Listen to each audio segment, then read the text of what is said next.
As the leaves change and the air gets crisper, are you feeling the itch for a new batch of comics to chase down this fall?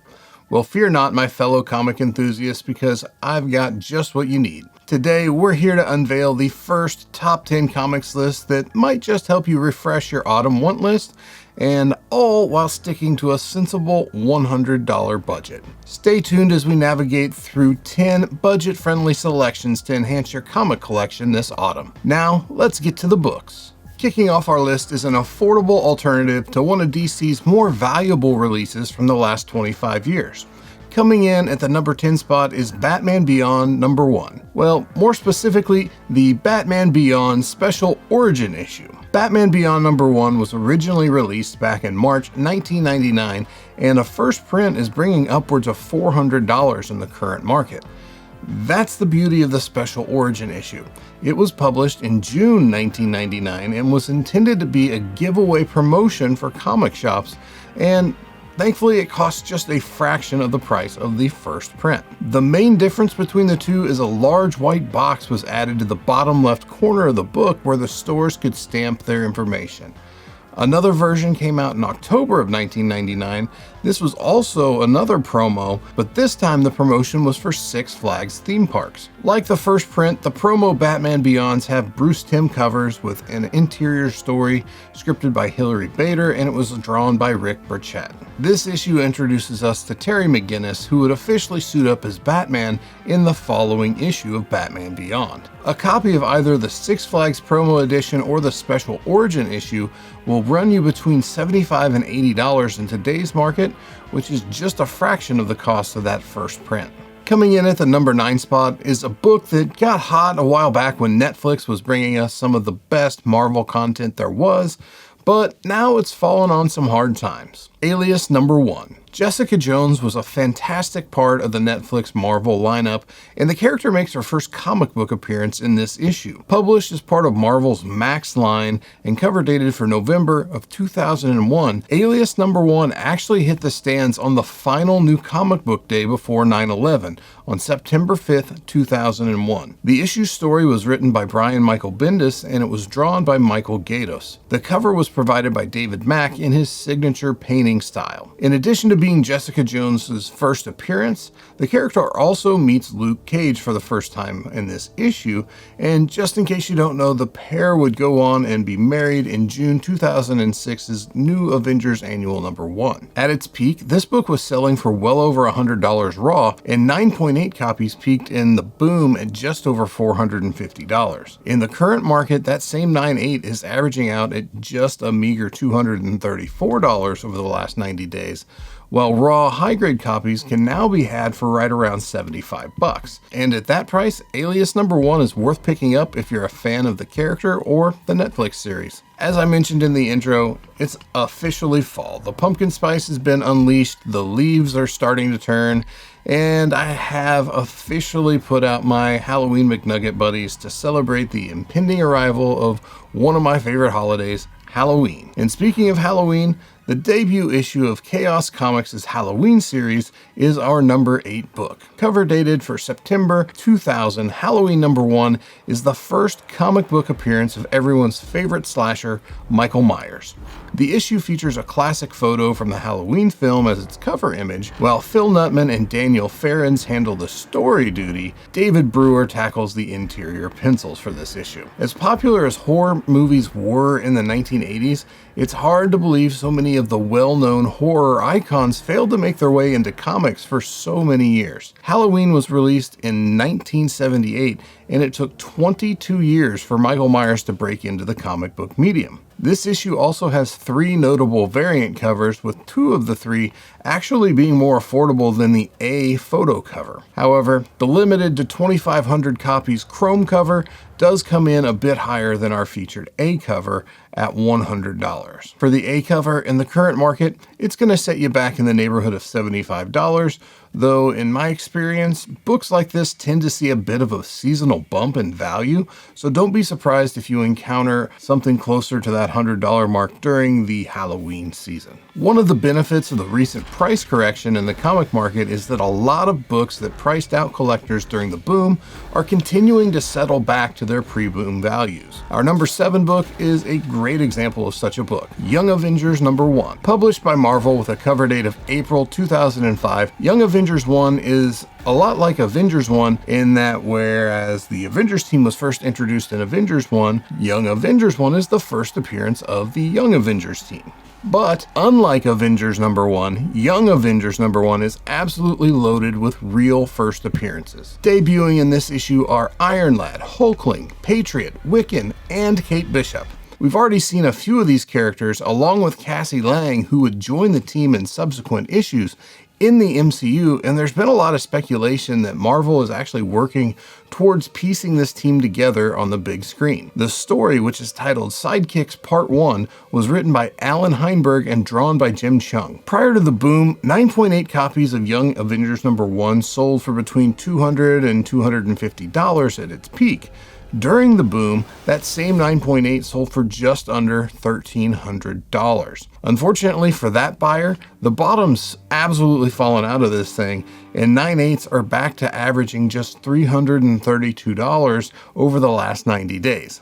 For the purpose of our list, however, raw copies have now dropped back within our $100 budget threshold once again. Bronze and Copper Age key DC issues are something that I get asked about fairly regularly. One of the issues I typically point to is the number 6 book, Omega Men number 3, featuring the first appearance of DC's anti-hero Lobo, who was co-created by writer Roger Slifer and artist Keith Giffen. Cover dated June 1983, Omega Men 3 might be Lobo's first appearance, but we don't actually learn his name until issue number 5, believe it or not. With James Gunn taking over the DC cinematic universe and his proclivity for featuring unique and less well-known characters, Lobo seems like a shoo-in for whatever it is that Gunn is whipping up. Looking at CGC 9.8 copies of this issue, there have been a number of peaks and valleys lately, but the current value is right in line with the long-term trend line, currently bringing just over $300 on average. The most recent sales have actually come in a bit below the $300 mark. High-grade raw copies are actually selling around $75 right now, but there have been some outlier sales for well below that. This is a book that bounces around in value quite a bit, but at the present moment, we're well off of the recent peak, and it may be a good time to take a serious look at this one if you're so inclined. Cracking the top half of the list is Marvel's Darth Vader number 3. Cover dated May 2015, Darth Vader 3 had a fantastic creative team composed of writer Kieran Gillen, interior artist Salvador LaRocca, and cover artist Audie Granov. The headline for this issue is it's the first appearance of Dr. Aphra, but we also have a couple of other first appearances to mention as well, those being of droids 000 and BT-1. Dr. Aphra would go on to be the first Star Wars character that did not debut in the films to headline their own comic book series. CGC 9.8s were selling for over $500 at the peak of the market, but the current average sales price is under half of that at just $224 over the most recent 90 days. To coincide with the graded price correction, high-grade raw copies are now selling for under $100 again. Dr. Aphra was a fairly instant hit amongst Star Wars fans, and the price for this issue shot up pretty quickly after it was released. If you missed out on it in those early days, it's now a great opportunity to finally add Darth Vader 3 to your collection. If you enjoy diving into back issue boxes for hidden gems, then the number 4 book may be right up your alley. In recent years, there have been a number of Archie and related title issues that have really shot up in value. Coming in at the number 4 spot is one of those books, Veronica number 28. The element that most of these valuable issues tend to have in common is pretty simple: girls in bikinis. Archie Comics artist Dan DeCarlo was the artist behind a number of these covers, and that's the case for Veronica number 28. In their own way, Archie Comics have always kind of pushed the envelope, but they've managed to do it while maintaining a fairly squeaky clean reputation, starting with the Golden Age innuendo covers and continuing through these less discreet swimsuit covers. What looks like old-fashioned clean fun turns out to be a touch suggestive in a lot of cases. Looking at recent sales on eBay, values are all over the place on this thing. Copies have sold for $50 and copies have sold for $150. So some patience may be in order, but you should be able to snag one of these with our $100 budget fairly easily. But here's the best part, a lot of comic dealers don't really pay a lot of attention to Archie books, especially modern Archie books. So don't be surprised if you find the occasional score for a book like this in those discount bins if the LCSs just don't keep up with Archie. If you followed the channel for any time at all, you know that we have a couple of moves we like to make when a first appearance prices us out. You can go with the solo title number 1, the first cover appearance, or even the character's second appearance. Our number 3 book falls into that last category. Powerman and Iron Fist 66 comes in at number 3 on the list. You may be wondering why some random issue of Powerman and Iron Fist with a weird green tiger cover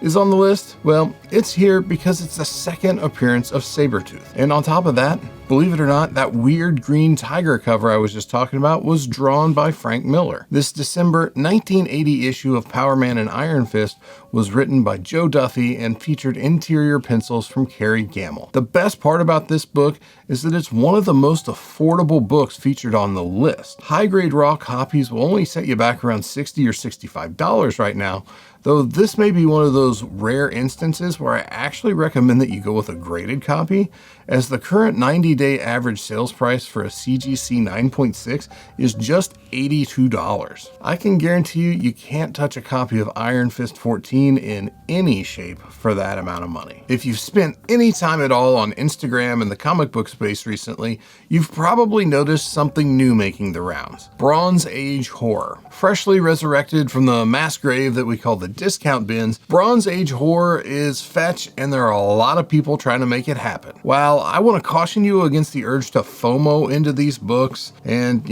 as you weather the barrages of claims such as rare, low census count, hard to find, and the like, it's worth mentioning that the genre does have a few books that have long stood out, and our number 2 book, Secrets of Haunted House number 5, is one of those standouts. Now, to be honest, there's a short list of cover artists that are most likely to indicate that you've got a good Bronze Age horror book. People like Mike Kaluta, Neil Adams, and Bernie Wrightson. Wrightson actually provided the cover to Secrets of Haunted House number 5, which is one of the most popular Bronze Age horror covers there is from DC. Prices are starting to climb for the genre as a whole, especially for the more well-known covers such as this one. Sales for high-grade raw copies have generally been in the $50 to $60 range, but are starting to creep up to $75, $80, and even higher in some cases. If you're interested in Bronze Age horror, my recommendation is to exercise that interest off of the internet. Hit your local LCS, antique store, or flea market in search of these things. They're not scarce, rare, or hard to find. They've just been irrelevant for 50 years. They've been sitting in boxes waiting to be processed because there's only so much time in the day to work on comics. And what is your profit-driven comic book seller going to choose to work on?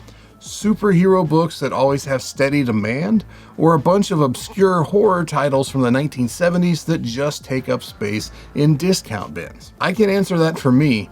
I worked on the superhero books. That's why I have boxes and stacks of Bronze Age horror just sitting around, and until now, they simply weren't even worth the time to process. Seriously though, I've found 3 stacks of these things just sitting around places randomly this week. Topping our top 10 comics for a $100 budget list for the fall of 2023 is a personal favorite of mine, Spectacular Spider-Man Magazine number 2. It shouldn't take any time at all to figure out why this one is one of my favorites, as it's sporting this beautiful John Romita cover featuring the greatest villain there's ever been, the Green Goblin. Spectacular Spider-Man magazine was one of Marvel's earlier efforts at expanding their comics into the magazine format. By the time the 1970s rolled around, though, they would be putting out a full line of magazines ranging from horror to kung fu to additional superhero content. Published in November 1968, Spectacular Spider-Man magazine has a significant upgrade over the premiere issue. For the second issue, Marvel splurged and made the entire issue fully colored, whereas the first issue was just black and white. Hitting the stands just a week before Amazing Spider-Man number 66, it was just a busy month for the Green Goblin, as he also makes a cameo appearance in that issue, which may be good to know if you're trying to figure out where the Spidey and Green Goblin battle in this magazine takes place on the timeline. It's not quite in the middle, but it does take place somewhat centered between the big reveal issues of Amazing Spider-Man 39 and 40, and then the drug issues of Amazing Spider-Man 96 through 98. For all of the street cred the Green Goblin has, he made very few appearances before he was killed off in ASM 122. Besides the drug issues I just mentioned, Spectacular Spider-Man magazine number 2 is the only Silver Age appearance of the Green Goblin that's really accessible to collectors that are on a budget. In the current market, you should be able to bring home a nice VF or better copy on our $100 budget. A word of warning though, once you get that sweet Silver Age Green Goblin issue in your collection, you're likely bound to want to have a few more. I've said it before and I'll say it again, fall is here. It's my absolute favorite season of the year, and though the high temperatures haven't been very fall-like lately, I know it's just around the corner. Summer was wild this year. The Como Comic Show last month was a massive success. It went over better than I'd hoped for, so we'll be doing that again for sure. We're still trying to decide if we want to do the show once or twice a year, but the feedback from shoppers and vendors alike was fantastic. So thank you for all the positive vibes and kind words on that front. Right after we put the Como show to bed, all of the craziness with that TMNT 1 kicked off, and then we were off to Norman, Oklahoma for OFCON a couple weeks ago. The comic side of things tends to slow down this time of year, but I do have one more event on the calendar, and that is November 26th, the Spectre Club show in St. Louis. Have a great fall, everyone. I hope you're getting out there and taking advantage of the current buyer's market. I know I have been, and maybe even a little too much. Collect responsibly. I'll see you in the next video.